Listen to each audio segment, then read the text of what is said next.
Anyway, without any further ado, I want to invite Nina Ballantyne and Mhoraig, whose name I've forgotten, Greer, to come along from Citizens Advice Scotland. So it's over to you, ladies, and we'll keep the questions till the end.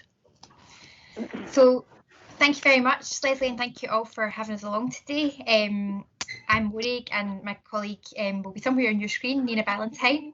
So what we're going to do is I'm going to give you a bit of an overview about our work at Citizens Advice Scotland, and then Nina is going to speak to you in more detail about our housing work. So I'm just going to share my screen. So we've got some slides that we'd like to show you. So I will take a wee second to do that. And can you see the slides now? Yep, we can. Thanks. Okay. So I suppose, first of all, everyone will have heard about Citizens Advice Bureau. They're providers of free, confidential and independent advice in communities across Scotland. So most of you will have a bureau that's local to you, and many of you will have used that bureau for advice, or will have referred someone to that bureau for help.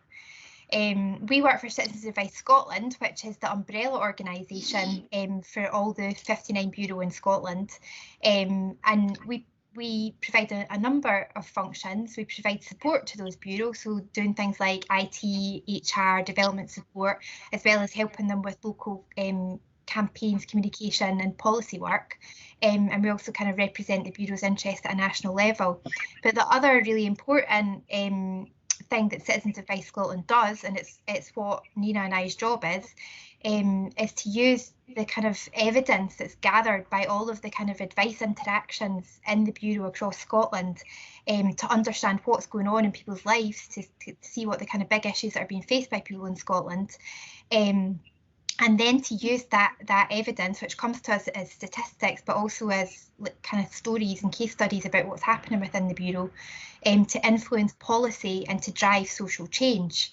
And that's really important to us at Citizens Advice Scotland. We're not just working to fix individuals' problems, we're also looking at the bigger trends of what's happening in Scottish society and trying to kind of fix those structural issues as well. So as I said, Nina and I, that's both of our jobs. We both work in the impact team of Citizens Advice Scotland, and we're working with that evidence every day, attempting to drive that positive social change and to make a difference to the lives of people in Scotland.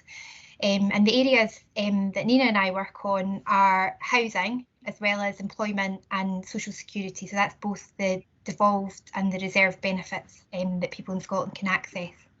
So in a minute, I'm going to hand over to Nina to speak to you in more detail about what we've been seeing in terms of housing during the COVID crisis and about tenant rights. But first, I'd like to give you a bit of an overview about what's happening and how the network overall has responded. So obviously in March, at the start of the crisis, like other services or most other services in Scotland, the Citizens Advice Bureau had to shut their doors. And that was to protect staff, volunteers and the wider public. But obviously we didn't stop working, we didn't stop providing advice. And what it did mean is a massive shift in the way that we provided that advice. So we went very quickly in the middle 2 weeks of March from providing the majority of that advice face-to-face in bureau to providing it by telephone from home.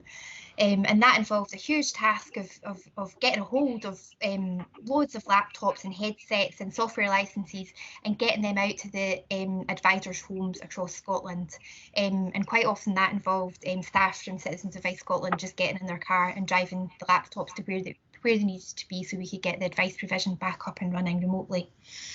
We also set up a national helpline, and the idea behind that is to kind of spread the resources we've got to meet the kind of demand for advice that we were seeing across Scotland.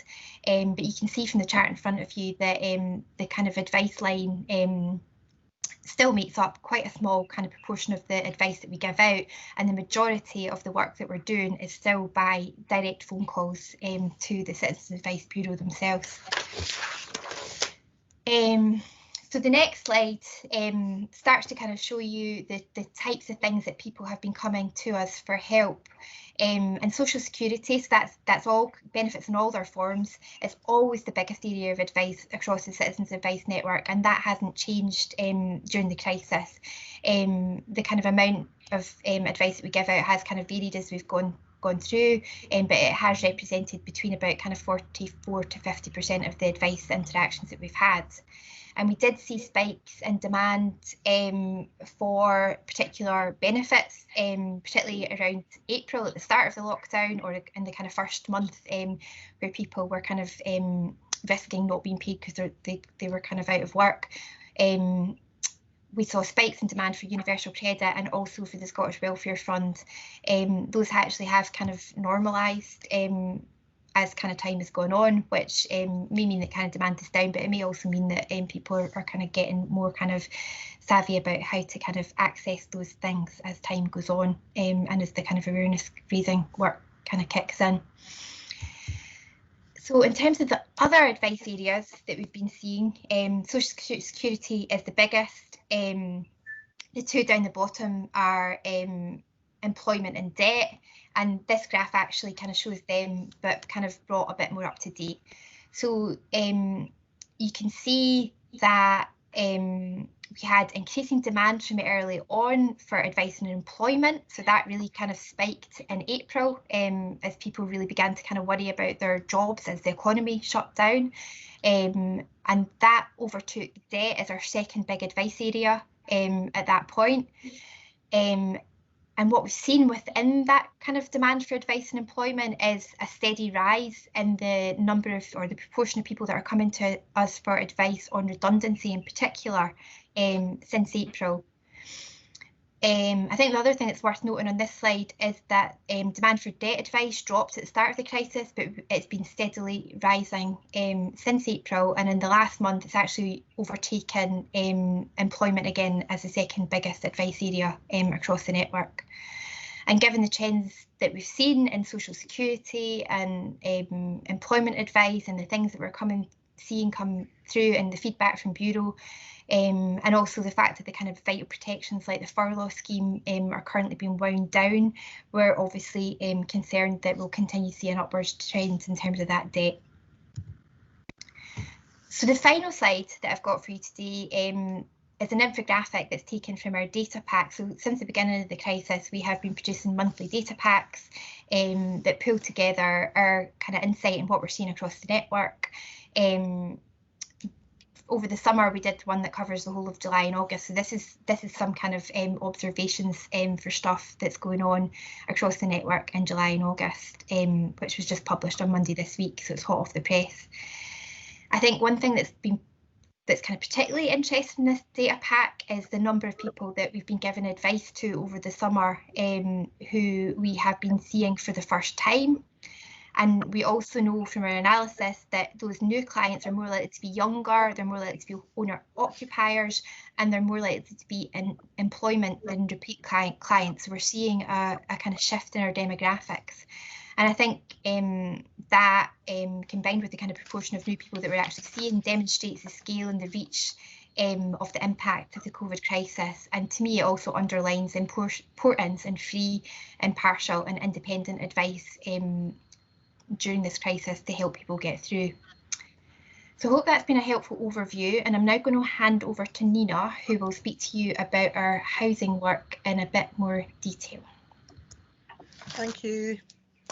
Hi folks, so hopefully I can share seamlessly the next slide from my screen, and I know my laptop's a bit slow, so it might take a wee second, but if you can let me know once it's up. I think hopefully now you can see things. Yeah, we can see that. Thanks, Nina.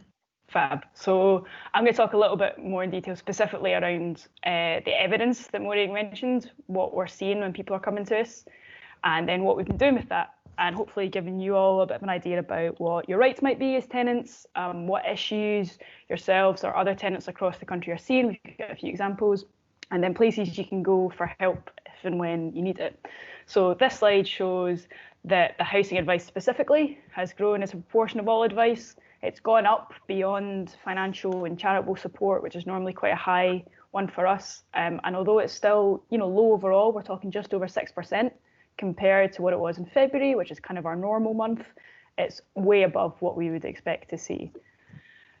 We can see within housing, this gets you a bit more detail, the different types of housing advice. And the big one for us was this huge jump in advice on private sector rented property. So that's not the social sector. I see local authority housing actually went down a little bit, and other registered social landlord advice was so far down it wasn't even in the top 5 over this period. So for us, that meant a lot of our initial work was thinking about, right, how can we help out in the PRS, because a lot of folk there won't have the same support networks that there might be in the social sector. But you can see this red line as well, where there was a big increase in what we call advice on environmental and neighbour issues. And looking at the details of that, we can see on the website, for example, there was a huge increase in folk complaining about their hedges over lockdown. As you might imagine, being stuck at home all day, suddenly something that seems not that big a deal normally just became a little bit more annoying and felt somebody wanted to take action. The serious kind of part of this is the arrears section. So this is in our debt advice. And these are the proportion of advice on specific kinds of rent arrears or other housing cost arrears. Normally, as you can see, we've got up here local authority arrears making up most of it, and then other RSL making up the next one, with mortgages, owner occupiers arrears down here, and then at the very bottom we'd normally see the private sector arrears. Now, what happened over the last few months is that the private sector rent arrears started to go up, as actually people seeking advice on the social sector and their rent arrears, that went down for local authorities and kind of stayed, it went down initially, but then went back up to kind of normal levels for the RSL. And there's all kinds of potential reasons for that, which you can get into in a minute. But that was another reason why initially we've been doing a lot of work with the government on trying to figure out how there might be better support for people in the private rented sector who don't normally have the sort of processes in place for the social rented sector. We did some polling, so we surveyed a whole bunch of people, and it's nationally representative of Scotland. And you can see there's a lot of people concerned about paying their rent. Overall, it was about 1 in 5. And then that changed quite dramatically, though, if you look at the different genders, and it also changed based on your kind of socioeconomic class. So perhaps unsurprisingly, women who maybe had more likely to have care responsibilities for kids were more likely to be in those lower paid roles.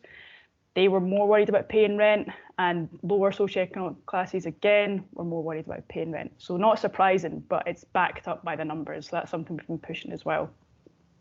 Then beyond just being worried about paying rent, we've got concern over actually losing your home. And here, there was actually not as big a difference between men and women, but there was still that difference where if you're on a lower income and particular age groups. So if you're aged between 35 and 54, that section where you were maybe, you had been in a certain kind of job that afforded a certain kind of lifestyle, and suddenly your expenses just became unaffordable because you'd maybe lost hours or you'd lost that job altogether. So we've seen a range of tenant issues. These are all taken from case notes, all from housing association cases across the country. And we'll see the big ones were kind of initially around money. So we're looking here at all the different ways the economic circumstances could affect people. So you can lose your job altogether. There's a tenant who worked for a construction company. They could have furloughed him. They decided not to. There was no way he could make them furlough him. So he's now fallen behind in his rent because he wasn't used to the benefit system, didn't know he had to claim his universal credit. So that's causing him problems. We've got people who their furlough payments, because it was only 80%, made it much more tricky to meet their costs. And if you don't update your information for benefits, then again, that would mean that you'd start to accrue rent arrears. People who were on a 0 hours contract, seeing their wages fluctuate a lot over lockdown, perhaps even more than normal, as suddenly there was a bit of work and then suddenly there was no work, and then try to keep everything else in budget meant that they were really struggling too. And then we see there's people here who are already worried about the end of the furlough scheme, which is coming up in the next month. And so they've come for advice even before that because they're worried that they might be getting made redundant off the back of that. And obviously all of those things will make it much more difficult to pay your rent. If you do have to rely on universal credit or any other form of social security, I'm sure folk here will be aware that that system is not perfect itself. And so there's a whole bunch of problems that are not just to do with your job loss or with the housing situation, but to do with the benefit system itself. So we kind of see all those things as interlinked, and it's why, as Mhoraig mentioned, we work on all of those elements as a team. Other tenant issues that are a bit more housing specific that we saw, these again are all real cases. We saw somebody who'd been paying for their cleaning, but it wasn't happening initially. When they came to us in July, it still wasn't happening, and they were told they weren't going to get the money back until the end of the year when it would be put against next year's cleaning charges. So they've been paying £23 a month, which isn't nothing, for cleaning that wasn't happening, and wanted to know what their rights were in that situation. We see normally the support network that I talked about in the social sector, where you might have access to a housing officer or a welfare advisor, works great sometimes. But if there's a lot of people suddenly with a need for that help, it might be that they miss things. So in this example, we saw a tenant had gone to a welfare benefit advisor and a housing officer to get support after losing their job, but they didn't actually clock that the client had been cut off from their electricity for a whole 2 weeks already and had no access to fresh food. And it was only when they were contacting us that we were able to sort out with an immediate payment that would cover the electricity bill and offer them the option to get a food parcel. Then repairs and maintenance. I'm sure you all have had examples from even before the lockdown of where things haven't happened quite the way you wanted, and that can be for all kinds of reasons. But for this one, we had somebody in temporary accommodation. Oops, sorry, I've gone a bit too fast there. In temporary accommodation, who had no hot running water apart from the shower, and the housing association had assessed that as a non-essential repair because there was hot water in the flat, but it still meant they were having to boil kettle, source their dishes and sterilise bottles for their young child, and they couldn't use the washing machine properly either. So that was a struggle during lockdown specifically too. And then finally, as I mentioned with the hedges, that can get a little bit more serious if it gets into the kind of harassment stage, potentially even kind of threats, verbal threats. There was a tenant who was having a dispute with a neighbour, and it carried on for 2 years already, but it was only during lockdown they'd come to a bureau and said, actually, the housing association, we don't think is taking it seriously. And from the case notes, the fuller case notes, it seems that there was maybe a difference of opinion, depending which neighbour you talk to, as to who was actually to blame, which I'm sure is familiar to folk. But they said it wasn't being taken seriously. They wanted some advice in it because they were starting to get worried at this point. So all those kind of issues we've seen, and that turns up in the numbers, the statistics that I just talked about, but also in these case studies. However, the good news is there's been some improvements to tenant rights as a result of the lockdown, try to protect people, keep them in their homes, which is true not just in the social sector, but in the private sector as well. And a lot of that are things that we've been lobbying the government for, the extension for the notice period for evictions, so that having to be 6 months in most cases, for example. And in the private sector, for there to be special pre-action requirements, the minister writing out to tenants, explaining what their rights are, all that kind of stuff we've been really in favour of, because we want to see it make a difference to folk during this time. It means that nobody's any more worse off than we all are just coping with the kind of strange situation that we're in. So crucially, the things to know about are the notice periods for eviction. So if you've been given notice for an eviction, it should be 6 months for almost all of the grounds for eviction. There are 5 exceptions to that, which I've listed up there. So that's anything immoral, illegal or criminal activity on the premises, antisocial behaviour or nuisance and annoyance amounting to harassment, making a false statement to obtain the property, and abandonment or absence from the property. But the crucial thing as well is that if you do find yourself either at risk of eviction or supporting someone who's at risk of eviction, even once the notice period ends, you still need the court order itself. So it's always worth checking in, getting advice, seeing if there's something that can be done before you reach that stage. And for 8 of the grounds, mostly in the social rented sector, depends on your exact tenancy type, so it's always worth double checking. But 8 of the grounds, your landlord, even if they're evicting you, should be rehousing you somewhere that is similarly suitable for your needs. And that's more to do where a landlord is looking for an eviction because they're moving the stock around or you into a different part of the stock, and that can be for a number of reasons to do with repairs, demolition, antisocial behaviour, a range of things. But that's something to be aware of too. If it's one of those grounds, you've got the right to be in suitable accommodation elsewhere as opposed to just out on your ear. And then when we're talking about the economic situation and the impact of coronavirus, the pre-action requirements are in place if you're in rent arrears, and that's something that we're hoping doesn't need to be the case for anyone if they've got their universal credit or their housing benefit entitlement. They've also got the option to go and get discretionary housing payments from the local authority, and hopefully that means you can cover your arrears. But regardless, your landlord has to follow these things on the screen before they can evict you. So they need to make sure you've got clear information, you've got help and advice, help with debt management. They've got to try and agree a repayment plan with you that is reasonable, sensible. You can actually make it. Encourage you to contact the local authority if they're not your landlord, and consider any actions that you've taken to try and change the situation. And then beyond that, the rights that have changed a bit over lockdown, we've also got lots of places that you can go for help. So obviously we'll always recommend Citizens Advice Bureau as being your one-stop shop for any help you might need. But there'll be housing officers, your welfare and benefit advisors at your housing association. Shelter have a really good helpline. And there's also local tenants groups and unions springing up across Scotland. For example, Living Rent, the Winford Tenants Union in Glasgow, is a housing association one too. And there's information online as well. So if you're not used to being online, I expect most people on this call have managed pretty well digitally. You can go to our website, you can go to citizensadvice.org.uk/Scotland, and you'll see all kinds of information on your housing rights, much more detailed than this. But you can also call the Money Talk team if you're struggling for help with your finances, which I'll put the number up on the screen as well. If you're struggling for money in general, you think you might be at risk of falling behind on your rent or other bills, you can check what you're entitled to and eligible for. There's all kinds of benefits. It's always worth double checking, and you can do that again with your bureau, your local bureau, or online as well, and see if there's something maybe that you're missing that you could be eligible for, particularly if you're caring for somebody or you're disabled yourself, and that can be mental or physical. We find that a lot of folk maybe don't realise that they actually should be entitled to something to help meet all their costs, and that's always worth checking out. And the other half of the kind of financial equation is what you're spending the money on. So there are a few ways you might be able to save some money without having to cut back on essentials, but that could be seen if you've got a council tax reduction, discount or exemption, and you can go to checkmycounciltax.scot for that.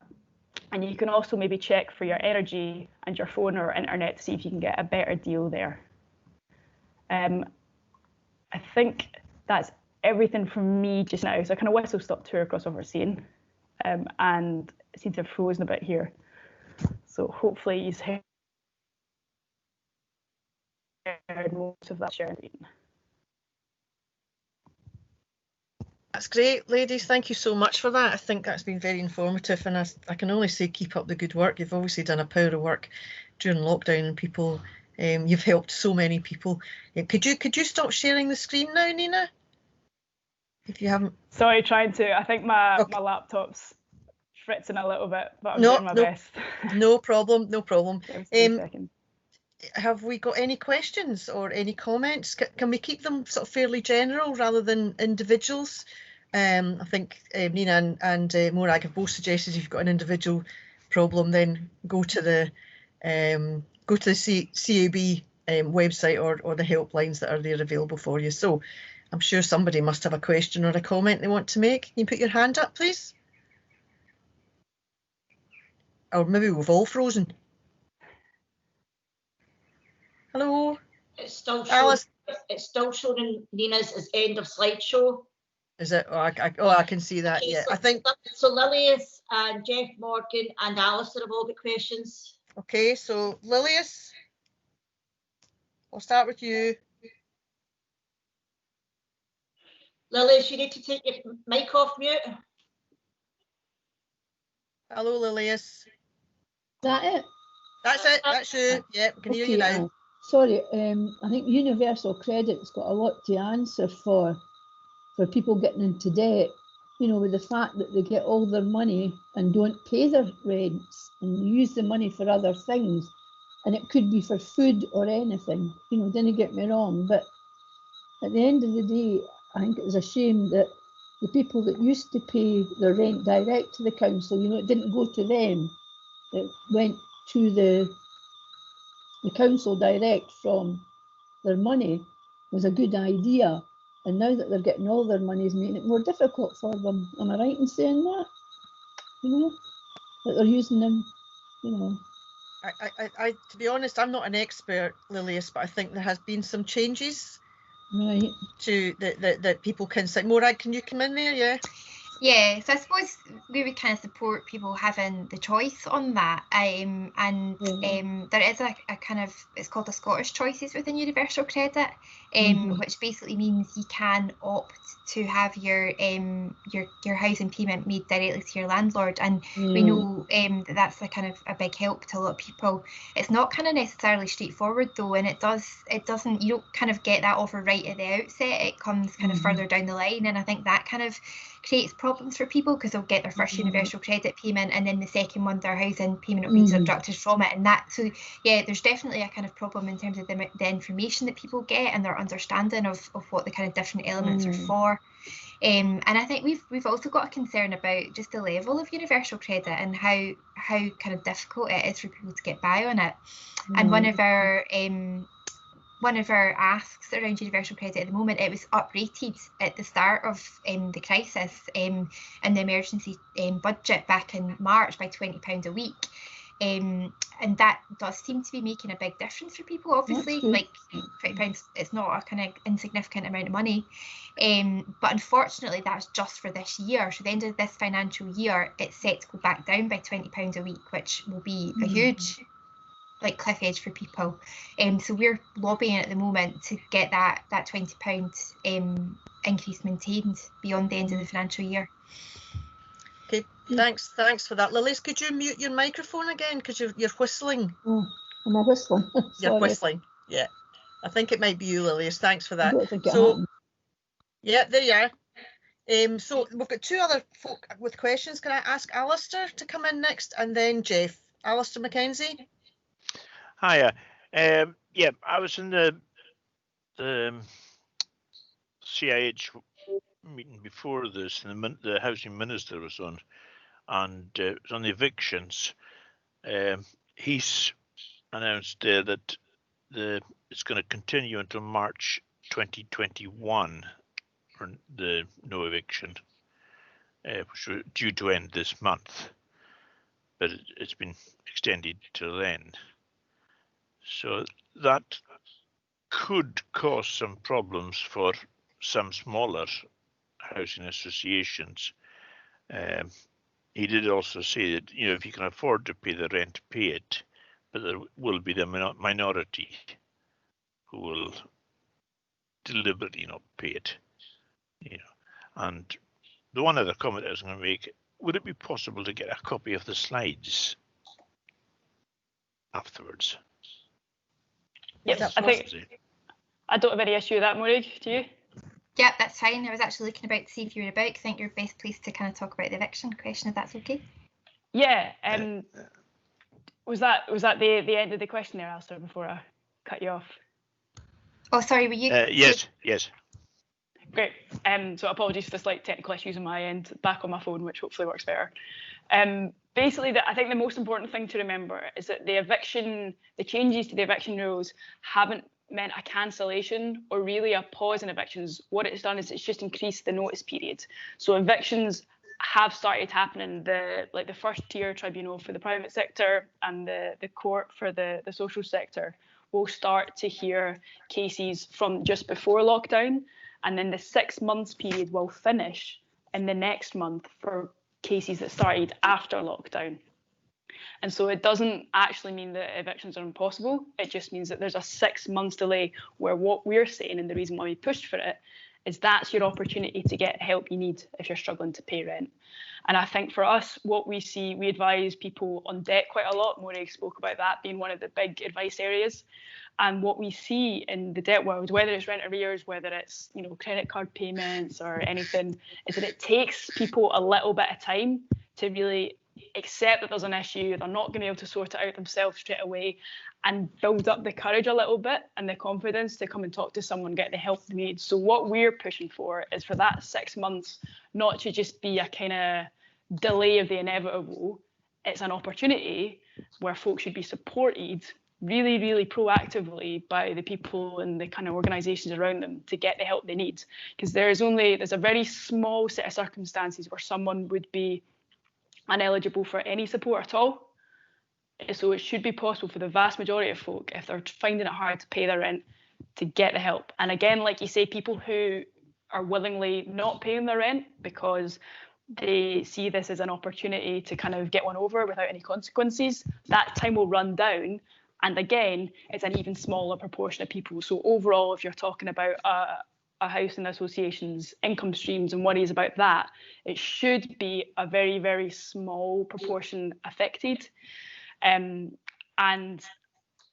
yeah, what we're trying to get across basically, and if I hadn't had this like freezing at the end there, what I'd say is that the key message from us at CAS and from individual bureaus, you say don't delay if you are facing issues. If you know anyone that's facing issues, get them to get in touch with a housing officer, get them to get in touch with a bureau and sort out the problem now, because that 6 months isn't a window to do nothing. It's a window to get everything sorted, get back on track, and then the eviction notice go away. There's no need to go to court and no risk of losing your home after that. Thanks, Nina. Jeff Morgan? He's left. Oh, Jeff's left, has he? Okay. Yeah. Jeff inevitably has connectivity issues. Has anyone else got any points or any things they want to bring up? Colin Stewart was saying he doesn't have any access to put a message in, so he just wanted to say that he found it very informative, Nina and Mhoraig. Any more questions? Thanks very much. It's good to hear. No more questions. Well, if we've got such a quiet audience, then I'll just kind of finish off and say thank you again to Mhoraig and Nina for coming along. It was very informative, and that's probably why there are so few questions, because you answered them all in your presentation. I'm just astounded by the numbers in the first slide. 79,235 contacts during the period. That is just extraordinary, and it shows you what a power of work that you do. So all I can say is thank you for coming along. Thanks to the audience, thanks to Mhoraig and Nina, and keep up the good work. But as I always get the last word in, just to say to you that our Tenant Voice Scotland survey, the first one is now live. It's not too late to get in touch, so everyone will have Elaine's contact details. If you haven't already signed up for that, please do. You've probably seen the early doors advertising for our Scrutiny Week, which is the 16th to the 18th of November. 3 mornings all about scrutiny, being opened by Kevin Stewart, the Housing Minister. Other speakers include Michael Cameron, and tenants, importantly, tenants and staff. I think there's a few people here from Link who are going to be talking at it. So have a look at our website for more information on how to book up for that. And that's only got a short few words to say in closing today. So thanks everybody again for coming along, and thanks to our speakers, and a big round of applause for everybody. Can't hear you, but thank you. Thank you.